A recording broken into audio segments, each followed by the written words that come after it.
Hello, my name is Trent Thierry. Welcome once again to another one of my top 8 countdowns. Today I'm going to count down my top 8 favourite songs from 1994. That was the year that Kurt Cobain, the lead singer of Nirvana, died. It was also the year that the movie Clerks came out.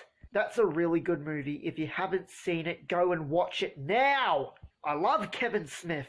I just really like all his films. Mallrats, Chasing Amy, and also the first episode of Friends premiered in 1994. But today I'm going to count down the best songs, in my opinion, that were on the charts in 1994. I was born in 1994, just to let you guys know, on the 10th of March. Well, I think I've rambled on long enough. Let's get into the countdown.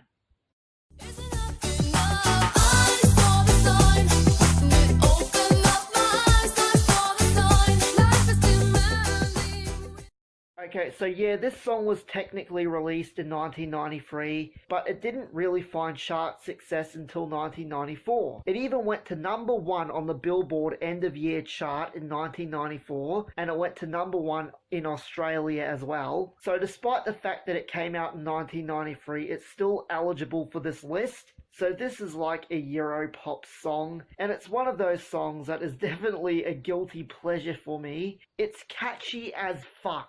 Also, Ace of Base is a really good band. They've just sort of been lost in the sands of time, like everyone's just seemed to have forgotten about them.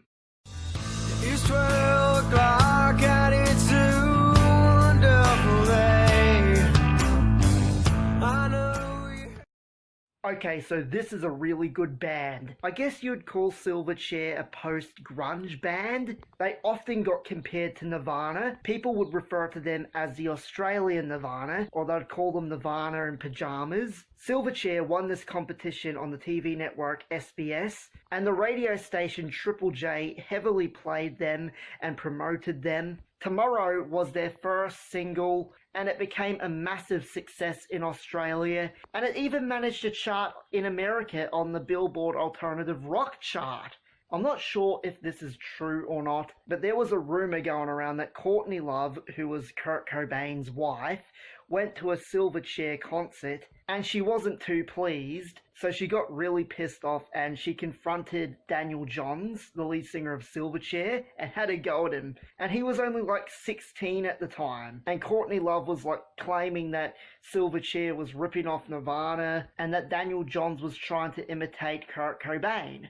But anyway, who cares? Silverchair is still a good band. Their first 3 albums are the best, in my opinion. Their later stuff isn't bad, but you can't beat Frog Stomp, okay? Fucking good album. Straight Lines, I was like, what the fuck is this shit? Is this fucking Coldplay's new single? Sounds absolutely nothing like Silverchair whatsoever. Well, anyway, let's move on to the next one.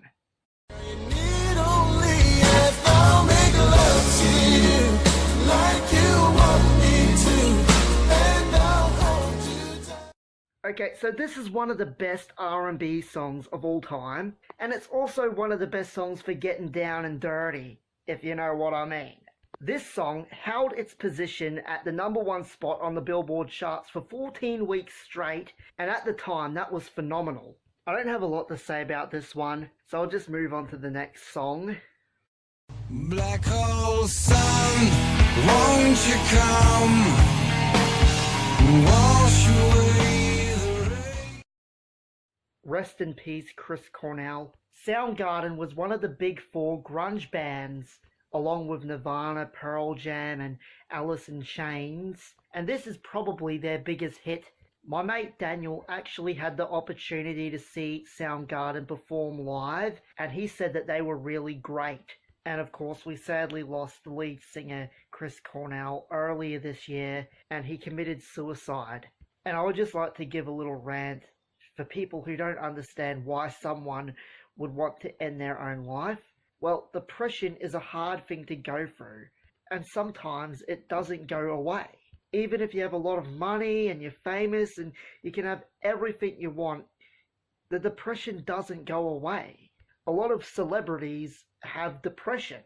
Money doesn't buy happiness, and it doesn't stop your depression. Depression is just something that's always there if you have it. And sometimes, if it's really bad, people can't handle it, so they end their lives. And it's really sad, but it's what happened to Kurt Cobain and Chris Cornell and Chester Bennington. But if you have depression, there is treatment. You don't have to end your life. Just know that people care about you. If you or someone you know has depression, please contact a help service. You could go to a counselor, or no matter where you live, I'm sure that you'll have like a suicide hotline that you could call. Thanks for listening to my rant. It's just something that I felt needed to be talked about. Chris Cornell's case was really sad, but if you have depression, you don't have to end up like him. G's up, hoes down, why you motherfuckers bounce to this? Rolling down the street, smoking in love, sipping on gin.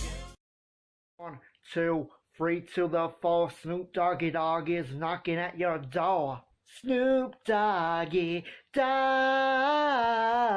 I love Snoop. He's one of the best rappers of all time, and he's also a massive pothead. I'm pretty sure that he's smoked like 50 swimming pools worth of weed in his lifetime. I mean like 50 swimming pools filled up to the top with marijuana. The two things that Snoop Dogg knows is how to drop some mad rhymes and how to fucking smoke some joints.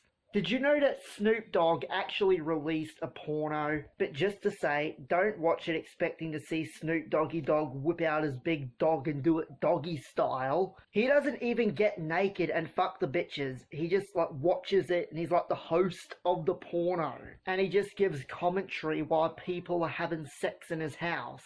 And I'm glad that Snoop Dogg didn't get killed in the whole East Coast, West Coast war. He probably didn't get involved in that because he was too busy smoking weed. Yo, Snoop, you want to come with me and pop a cap in someone's ass? Yo, no, man, I just want to fucking sit here and smoke some fine-ass J, motherfucker. Yo, suit yourself because we're gonna fucking kill that Biggie Smalls, motherfucker. But I love Snoop, he's pretty cool. I just don't understand why he's in like lots of pop songs nowadays. You know, like he does guest verses in songs by Katy Perry. Do you think if Biggie Smalls was still alive, he'd be doing collaborations with Katy Perry or Lady Gaga or something? Yo, it's Biggie Smalls. I've got my homegirl Katy. And we're gonna sing a little pop song in the house.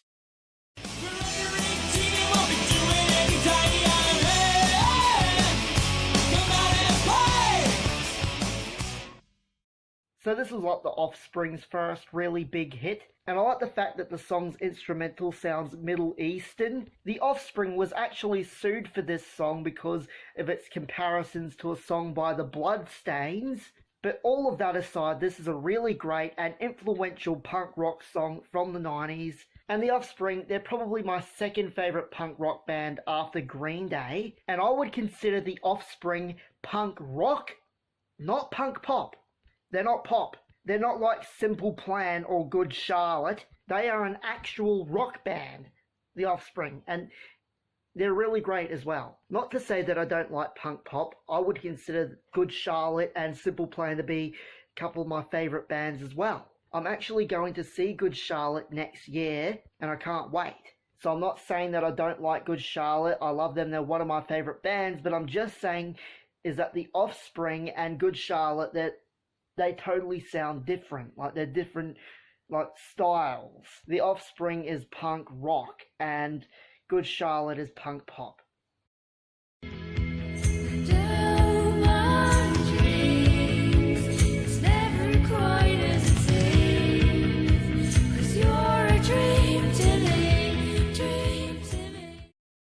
Another song that was technically not released in 1994, it was originally released back in 1992, but that was a demo version, but then they re-recorded it and released it again in 1994, and then it hit the charts. So technically it is eligible for this list. As I said at the start, any song that charted on the charts, mostly in 1994, is eligible for this list. I could have went with Zombie for this countdown, but I chose Dreamz because that song is just so hauntingly beautiful. It's a really beautiful song, and in my opinion, like, what the song means to me is it's about finding love for the first time. You know, it's different, it's special, like, You get this like different feeling, and then it ends up turning out to be sour in the end. So that was my number 2 pick, Dreamz by the Cranberries. It's a really good song. So let's see what's going to be number 1. Let me give you a hint. I saw these guys in May, and they're fucking phenomenal. They're my favorite band of all time. It all keeps adding up. I think I'm cracking up. Am I just paranoid? Am I just... My number 1 pick is Basket Case by Green Day. When this song was originally released back in 1994, it got played on heavy rotation on MTV. The song is about Billie Joe Armstrong's struggle with depression and anxiety. As I said earlier in the video, depression doesn't always have to end in suicide. And with Billie Joe Armstrong, like, he managed to get treatment. Like, he managed to help himself. Like, this song is about Billie Joe's inner turmoil. It's about how he was going through a hard time, and he felt as if he was going crazy and insane. He was worrying about everything, and he had trouble sleeping at night. But this is a really good song with great lyrics, and as I said, Green Day, they're my favorite band, and this song is often seen as being one of the best and most important songs to come from the 90s. Well, anyway, I hope you like this list. If there's a song from 1994 that you like that didn't make this list, please leave it in the comments section and let me know what your favorite songs from 1994 were. You can subscribe to this channel and like this video. My name is Trent Terry. See you next time.